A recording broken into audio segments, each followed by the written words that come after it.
So I was just sitting here thinking, I recently had a really big audition for a pilot for a network that I've always wanted to work on, like literally a career-changing opportunity, the exact type of role that I wanted to play, that I want to play.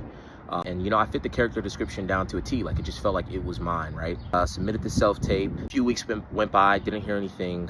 And then I got a director session. Had to do a Zoom director session. Ended up feeling more like a network test because literally everybody was on the call. The casting director, casting assistants, the director. And this is like a critically acclaimed director, by the way. Showrunner, writer, executive producer, everybody was on the call. Did the callback, got good feedback.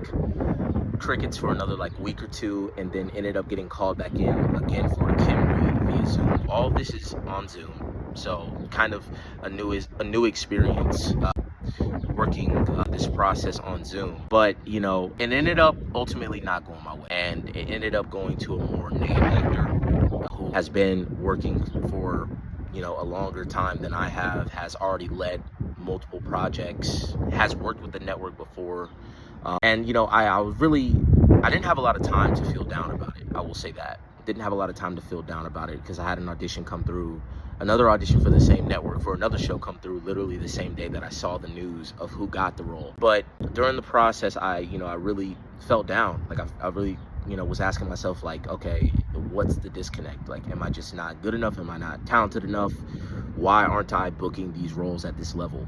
Right. Then I ended up, talking to a couple of people, some mentors, friends that are in the industry. And they told me like, the fact that I got this far in this particular audition process with this particular project is a huge W, because they first saw thousands of people and narrowed it down to such a small pool of very specific talent. And the fact that I was competing against who I was competing with, like it was literally down to me and him. The fact that I was toe to toe with him is a testament to my talent and my skill level.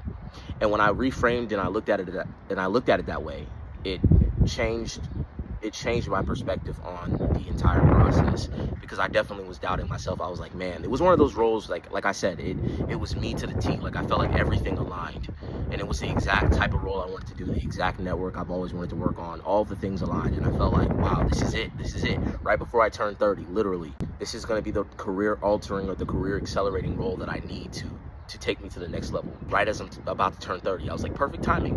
Then it ended up going my way. I kind of felt like lost about it. But after having that conversation, my career or my perspective shifted.